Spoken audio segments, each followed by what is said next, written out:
Good evening, everyone. I'm broadcasting live, March 25th.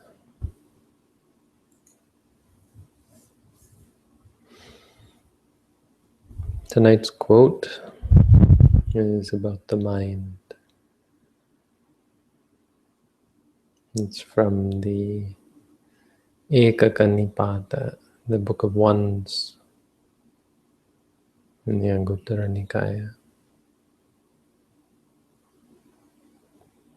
There's a whole section about the mind, Ekadhamma.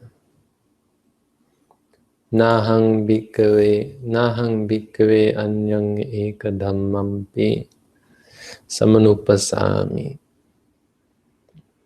I don't see any other Dhamma. Yang evang abhavitang akamaniyang hoti. Which when untrained, undeveloped, is akamaniyang. Kamaniyang comes from the word kamma or karma. So it means something that you can or should be able to. There is amenable to being done, in the sense of being used, in the sense of workable, I think is the translation this our friend uses. So something that is undeveloped, there's nothing else when you neglect it. It's so useless, so harmful, so unwieldy. Yata idang bhikkhave cittang. Cittang bhikkhave abhavitang akamaniyang hoti. The mind which is undeveloped is unwieldy.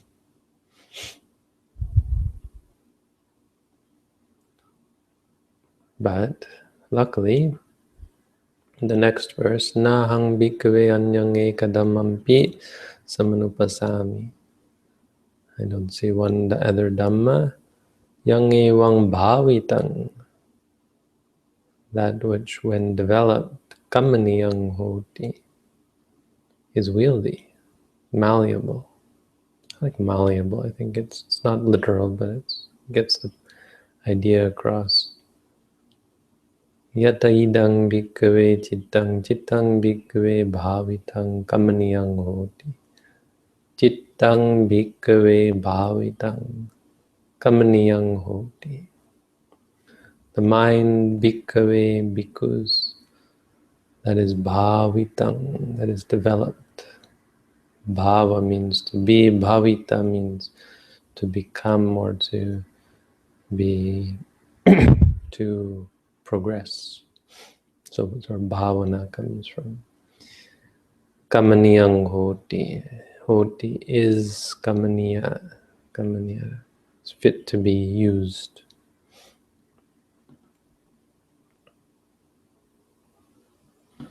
And it goes on, there's more there. Nahang bhikkhave and so on. Yang evang abhavitang mahatto anathaya.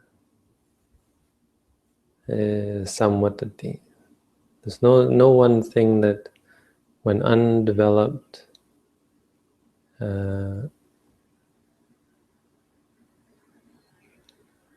works for a great anatta. Anatta means atta means purpose or benefit. So anatta means not just lack of benefit, but harm, really. Leads to so many things that are useless. Leads to useless things. Great uselessness, maybe. Great, but it's actually more like great loss and sense of harm. Guess what that one thing is? The untrained mind. Chittang bhikkhave abhavitang, when the mind is untrained, mahattoanatthaya samvatati, it works for the great detriment, really, is what he's saying. But there's nothing when developed that is of mahattoanatthaya samvatati, that goes for the great benefit, great purpose.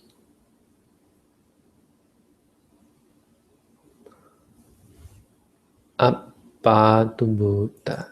What is apatubhuta? Apatubhuta.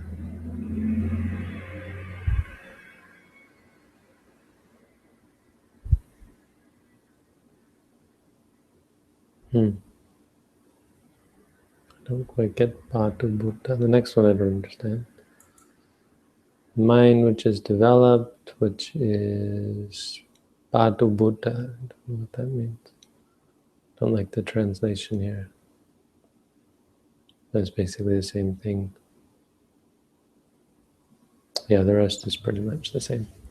It just has synonyms for bhavita, which really means bhavitang bahulikatang, which is a common coupling. Made much of, basically. Or not made much of. So the mind, The mind is that one thing that is of greatest use and greatest harm. And it goes back to the first verse of the Dhammapada, which is easy to miss the significance of.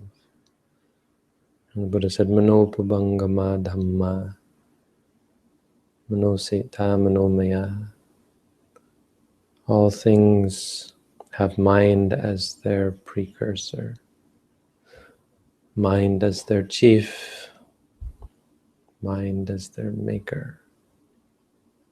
All things, I guess better, all things are preceded by the mind, are ruled by the mind, are formed by the mind.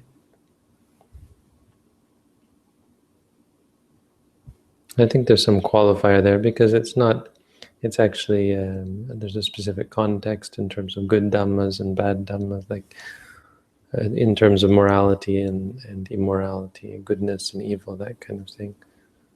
Maybe a specific type of dhamma, but all through the Buddha's teaching there runs this undercurrent, sort of the implicit understanding that the mind is the base, that there is no universal reality outside of the mind. Space is just a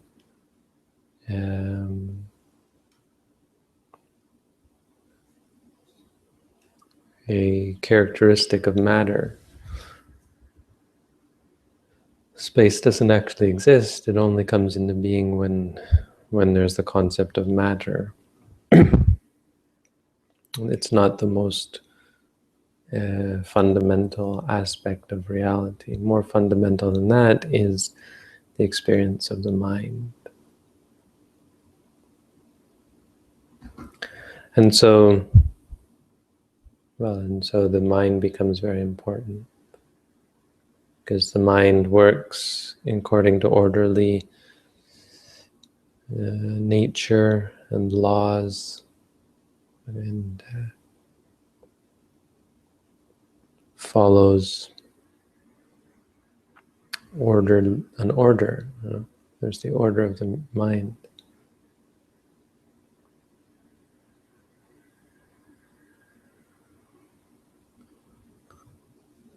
So, if you do bad things follow. If you do good things follow.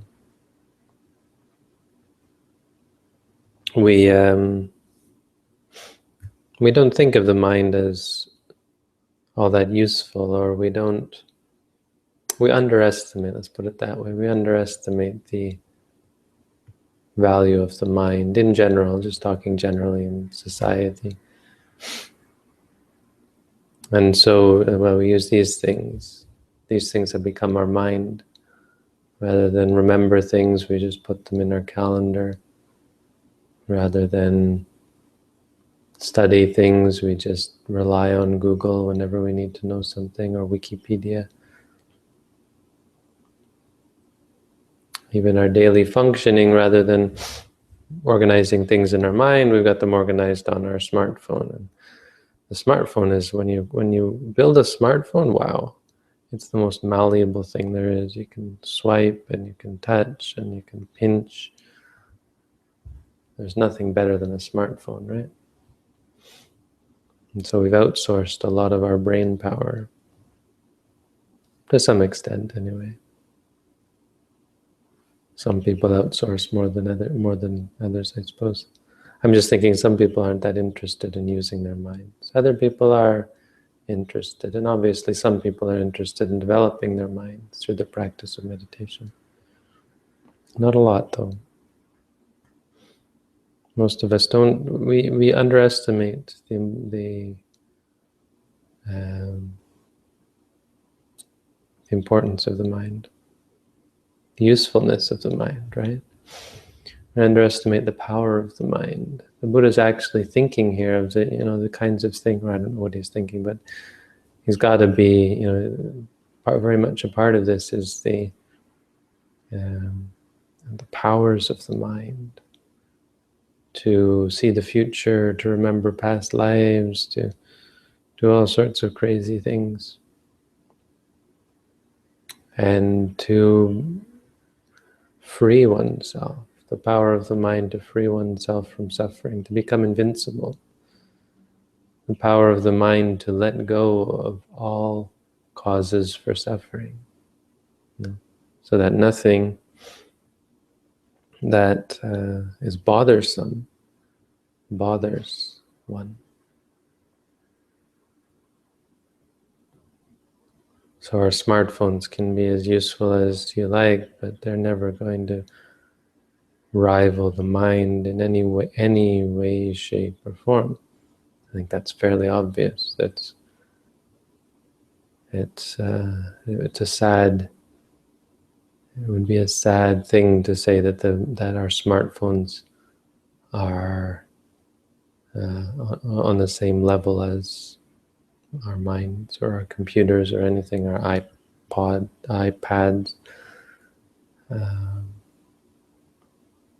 Have nothing to do with the power of the mind to harm or to help. The mind is what tortures us. Mind is, and part of what he's saying is useless. The mind, the ordinary mind, is useless. What can you do with it? You try and work, you get bored. You try and study, you get distracted. You try and do good things, you get upset and annoyed and sad and burnt out. Useless mind. But what the great thing he's saying is that it's just because it's untrained. It's not, you don't have to feel bad that your mind is, you don't have to feel bad about yourself that your mind is this way or that way, that your mind is unmalleable, unwieldy. You just have to realize, well, it's through neglect. And all you have to do is stop neglecting it, to start training it, working on it, doing something with it. Like people say, get off the couch and go exercise, right? That's all you got to do. Except for meditation, it's more like get back on that couch and exercise. Get back on that sitting mat. Don't just do something, sit there.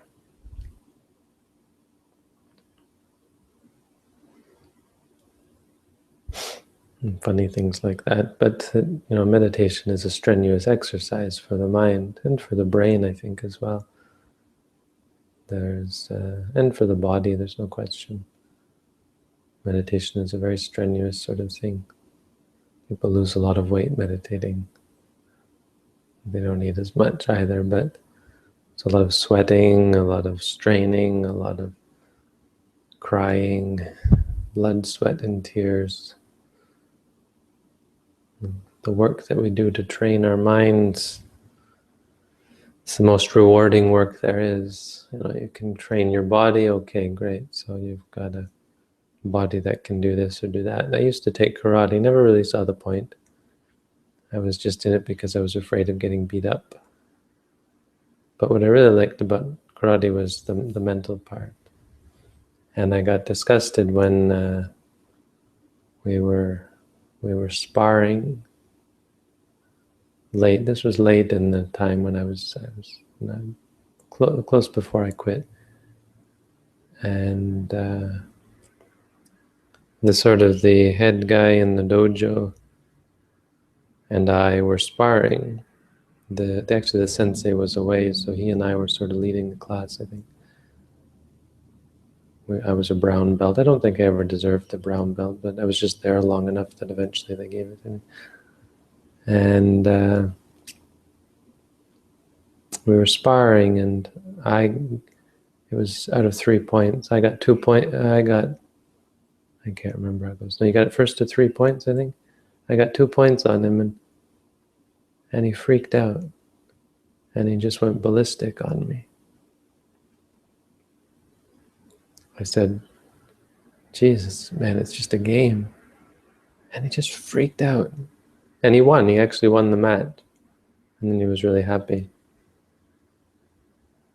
But I lost all. I was disgusted by the whole thing. And I think karate is, well, martial arts can. There's a point to me telling that, is that it's all in the mind.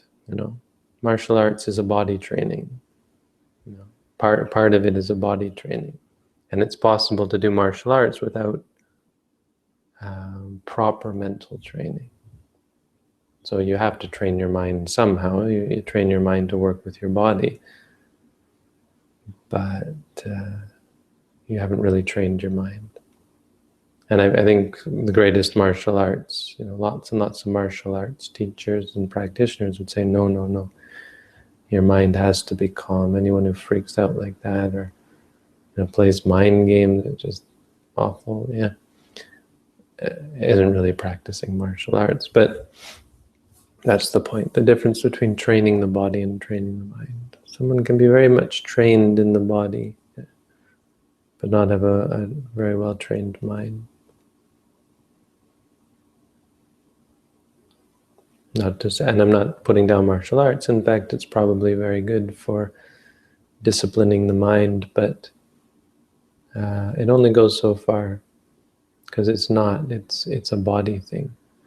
The only training you're doing in your mind is kind of like a trick, how to keep your mind focused, how to keep your mind disciplined, that kind of thing.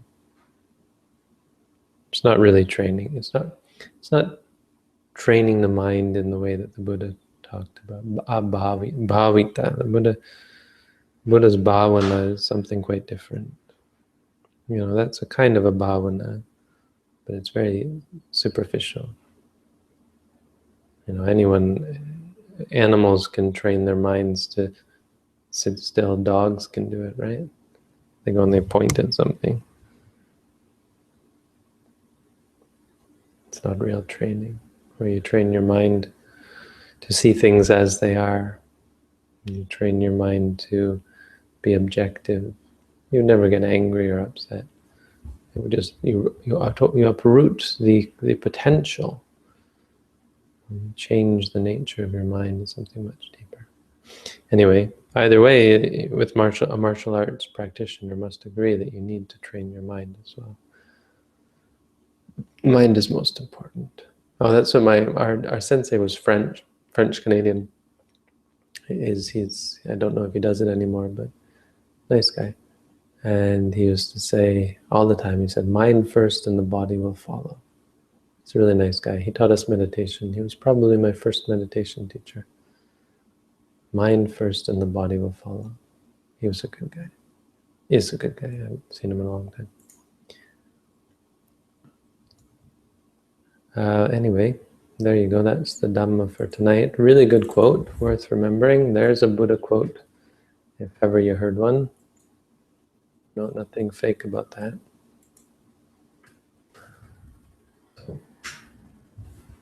There's the link to the Hangout if anybody wants to come on. posting it at meditation.sirimangalo.org. If you want to come on, if anybody has questions.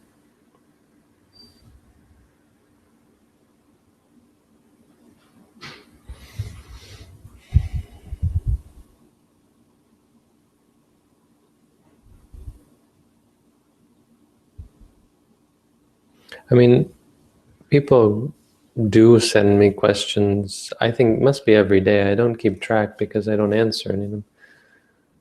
I get so many questions. And, often it's, my life is crappy. How can I fix it? And, some of you know my opinion on these questions. It's not really,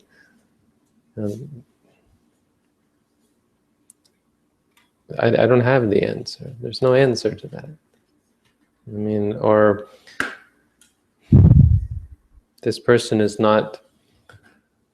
asking this question is probably not going to, they're not asking the right question. In my opinion, really the only right question is, how do I meditate? And the answer is, read my book. But lots of questions. People are having a difficult time, but that doesn't mean I can put myself in a position to answer all these questions. I'm not in a position to help any of you. My booklet's there. If you want to learn how to meditate, that's the answer, that's the path. Not to be arrogant, this booklet's just one of many. But it teaches what I was taught, and I believe that what I was taught works. It's not belief. I claim that what I was taught is the Buddha's teaching, and it's authentic enough to lead you to train your mind and free you from all of life's problems. It's really that simple. It's not easy, but it's pretty simple. So, a lot of questions are either too unrelated to meditation or misguided, in the sense that they're not being asked. They're looking for a pill, basically, right? Looking for an answer, a quick fix. How can I fix my problems? No, you can't fix your problems. You have to stop trying to fix things. That's the problem. It's one of the problems, one of the big ones. So, I don't know. I'm just talking because people are trying to get a hold of me, and I'm stubbornly holding on to the fact that I'm a Buddhist monk as my excuse not to have a 24/7 public presence.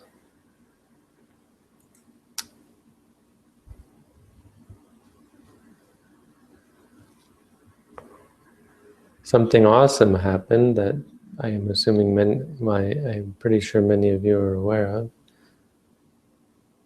Robin, are you out there? You going to come on here and say something?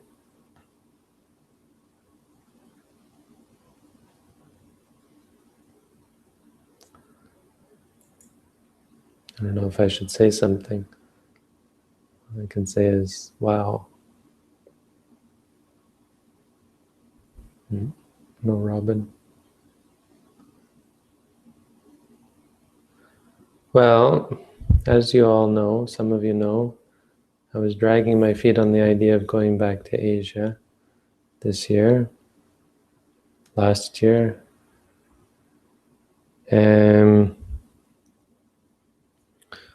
But Robin thinks I should go. And so she put together an online campaign to get me a ticket. And I thought, well, maybe that'll work. And it didn't even take 24 hours. And they've raised over $2,000, I think. Like it was like more than it was actually trying to raise. So I guess I got to go to Thailand and Sri Lanka. Oh dear.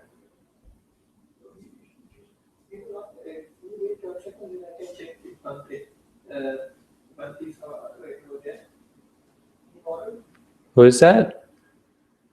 Aruna? Me, so there's Dana for Sunday. We had I don't have, no. me calling.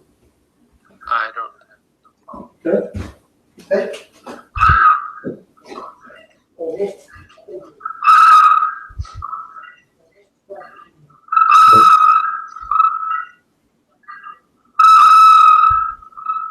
Hello? Yeah, if you join the Hangout, you have to turn off the YouTube to do it.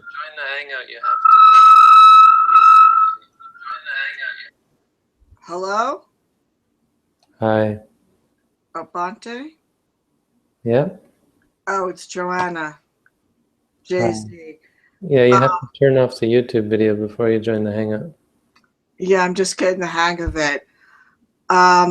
You were talking about meditation, and I've been really sick. I've been sick on and off for like over a month now. But I went to the doctor, and he told me I had pneumonia, which explains a lot. That kind of threw me for a loop. Anyway, and I know I should be meditating, but I'm really having a hard time meditating, feeling so crappy. Part of my language. Do you have any suggestions as to how to meditate when one is ill? Well, yeah, I mean, it's still reality, so you can still meditate on it. Sickness is actually a good thing to meditate on.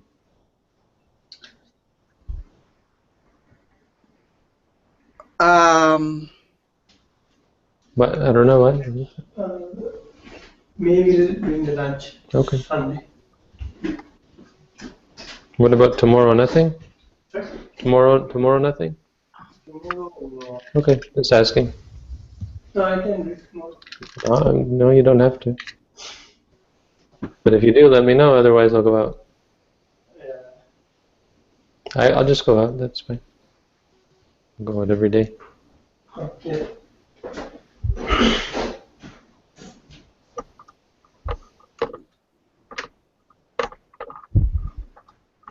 Hi, Robin. I hear you. Hi, Bante. Can you hear me okay? Yep. Sorry, I meditate upstairs, not too close to the computer. So, wow, huh? Yeah, that was awesome. I put out a small campaign early this morning, mid-morning or so, and within a couple of hours, there was enough support to, bless you. Within a couple of hours, there was enough support to support your trip to Thailand and Sri Lanka. So that's awesome. Just wanted to say thank you to everyone who, shared it, contributed to it, wished us well. That's awesome. Thank you, everyone. I can't actually comment on giving money, so. No, that's why I'm commenting.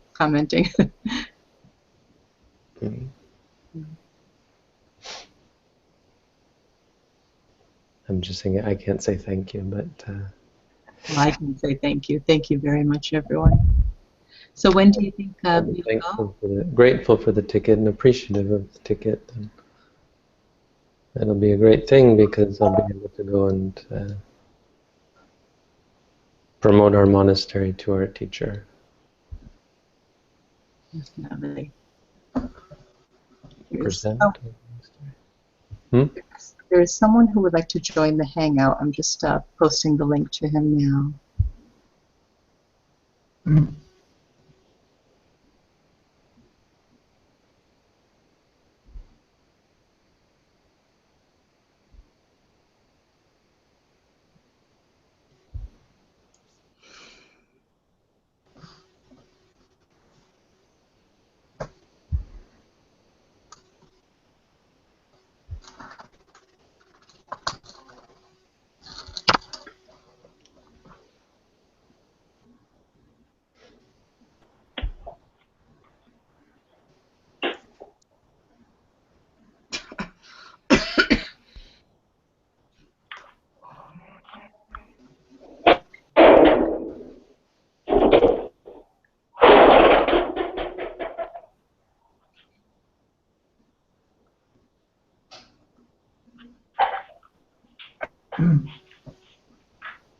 Hello, Abe.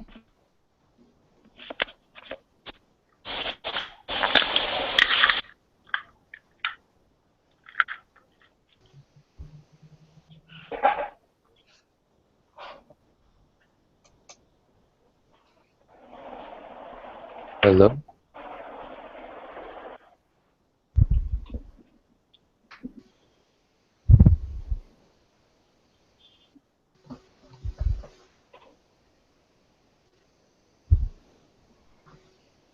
Bonte, Yep.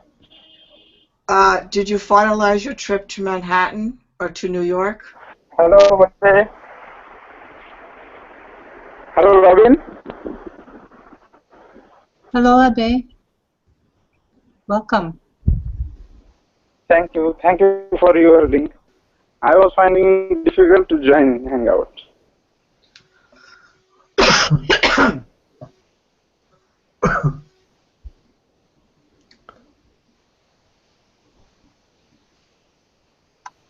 Yeah, I'm going to New York April 15th and returning, let me see, returning April 24th. What venue will you be? I don't know. No, where will you be staying? I think at the Sri Lankan temple. In Queens? I don't know. Are you going to let us know when you know, or you don't want people to visit you? Absolutely, no, for sure. I haven't heard anything back from them. I'm not sure if they're waiting for me or not. This is finals. I'm writing an essay on the Lotus Sutra. I have to study for my peace studies exam. I've got a Latin practicum that I have to finish for Monday. And then we've got the actual peace symposium that we have to organize for April 5th. And then I'm going to be busy up until I step on that plane, pretty much. You're going to land in JFK or LaGuardia? JFK.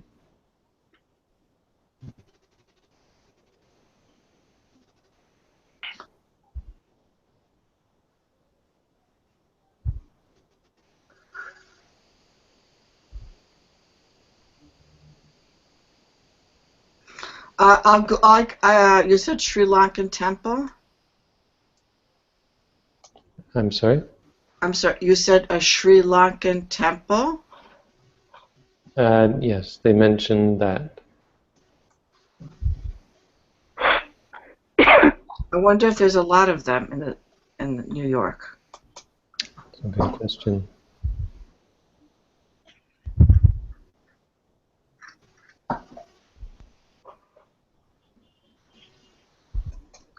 I mean, I'll let you guys know if I know when I know, but I mean, I'll probably post something on Facebook, but I haven't heard anything yet.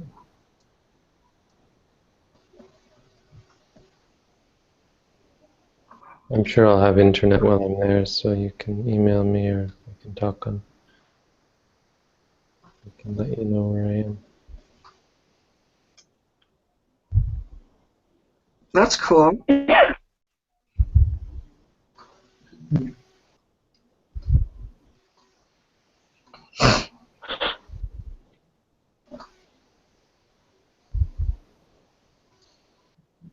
Does anybody have a question?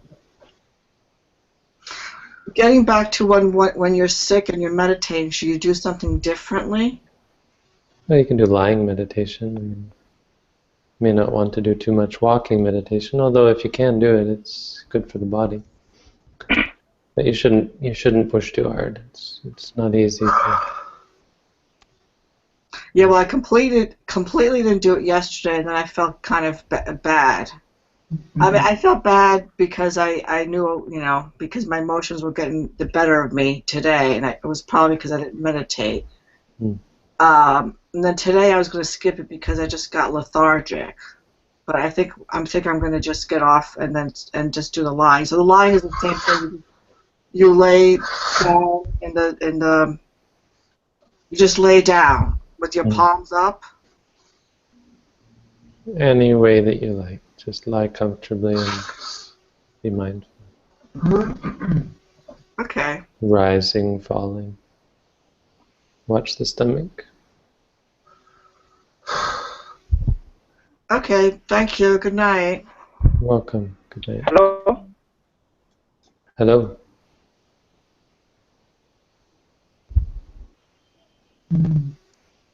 Hello. Hello, Bhante? Yeah. Bhante, can I call you on a telephone? What's it about? For difficulties in practice.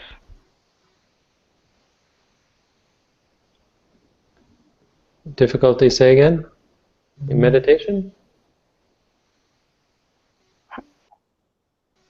Yes, Bhante, in meditation. Sure, yeah, you can call me if it's about meditation.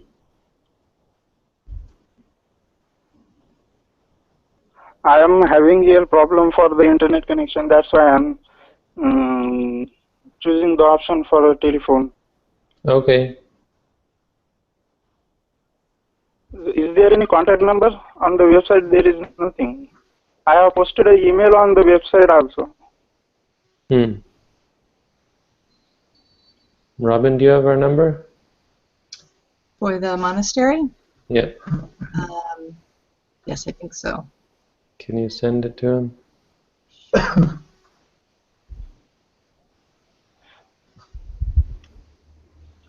Bhante, what to do to remove the fear from your heart, from someone's heart? Have you read my booklet on how to meditate? Yes, Bhante, I have read it. Well, that's the practice that I recommend.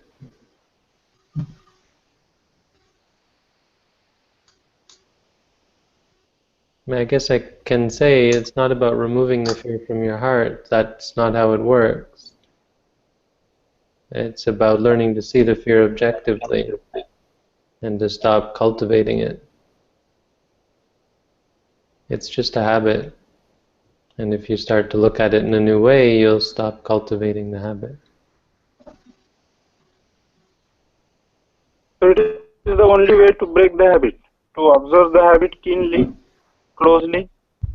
Well, as I lay out in the booklet, that's the meditation practice that I teach.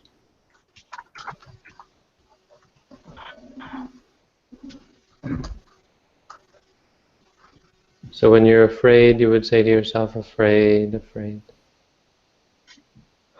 But it is necessary for anapanasati because yeah, this is the thing. Vipassana. You read my booklet. I teach what's in the booklet. I don't want to talk about anapanasati. Not what I teach. I'm sorry.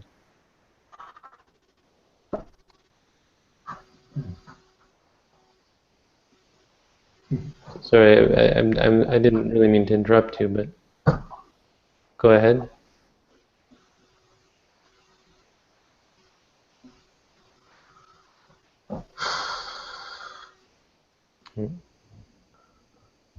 And then there's this Stephen person, who's all black, but there's someone there, and they're listening to us.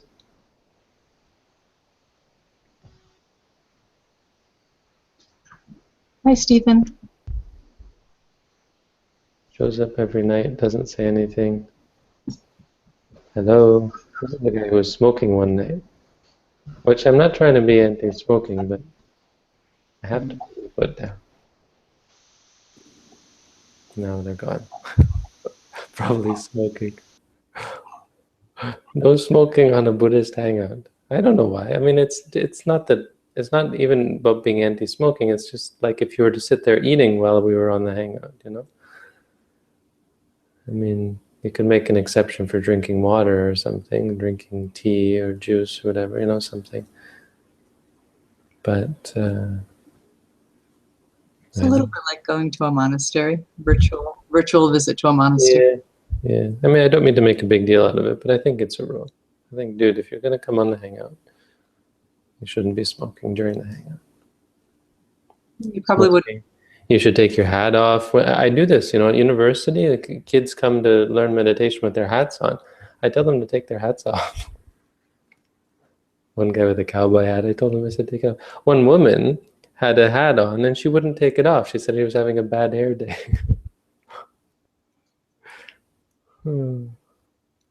Did you suggest she become a monk so she wouldn't have to worry about bad hair days? Well, I can shave that for you.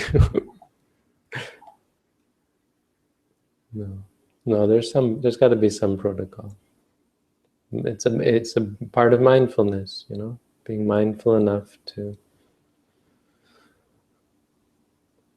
be respectful, to understand what it is that we're doing. It's not,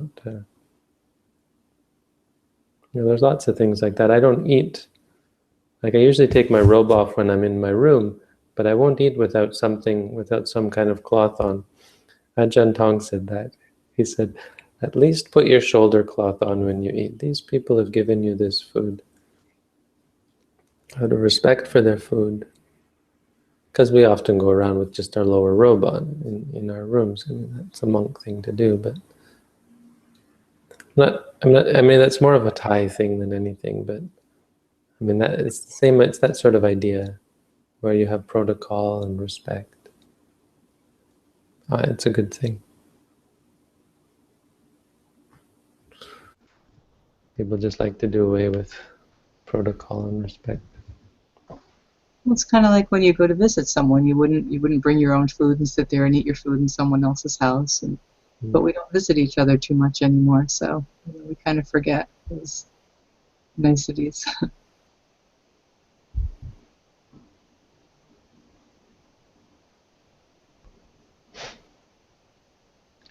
Anyway, I guess that's it for our hangout. Well, Bhante, when do you think you'll be going to Thailand and Sri Lanka? Some people have started to ask me. Yeah, we should probably work that out. I need to get a ticket probably fairly soon.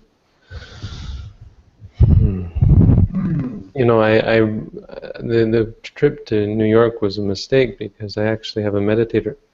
I had a meditator coming during that time, and luckily he could change his ticket. But I have to be very careful about my bookings. This is the problem. Probably don't. So the 28th of May. Okay.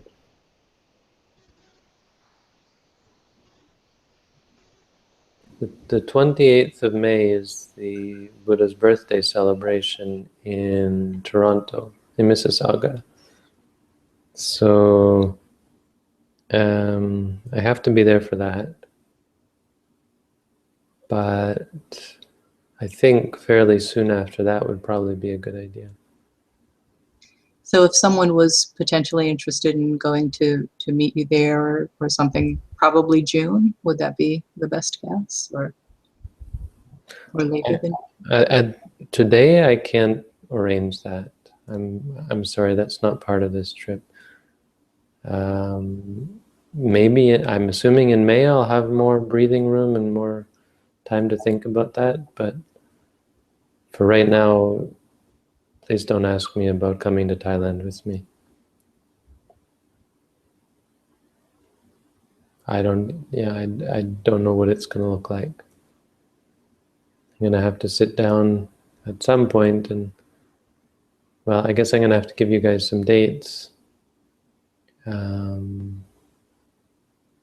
But probably just give you dates for Thailand, and I'm going to have to figure out Sri Lanka with Sanka. I don't know. I guess I can do a month. Maybe just the month of June. But I think I've already promised something in June or July. I don't remember. I have to check that out. But that's actually probably not, I can probably skip that if I have to. Anyway, maybe the month of June I'll be in Asia.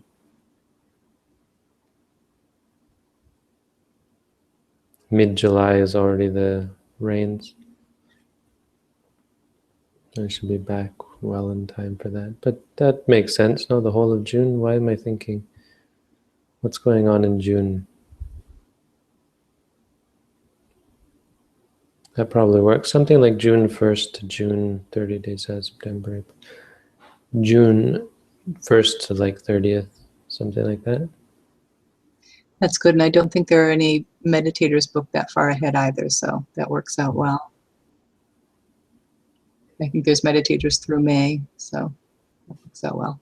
Right, we have to check that. Yeah, okay. If nobody's booked, then that works.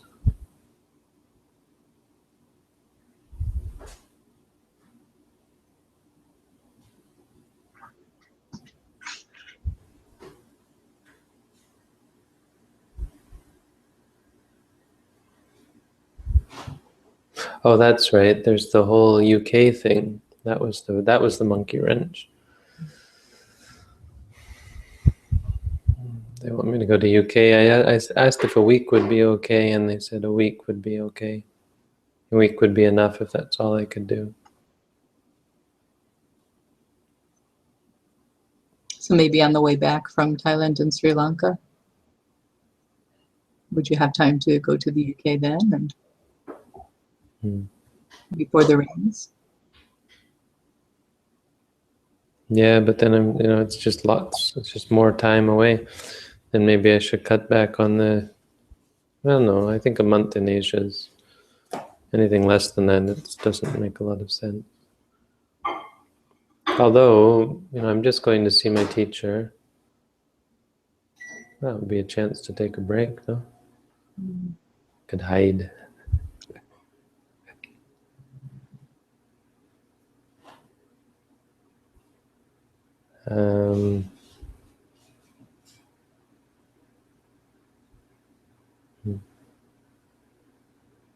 I don't know.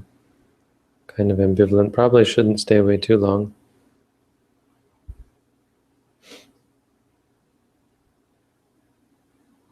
Maybe I shouldn't go to Sri Lanka.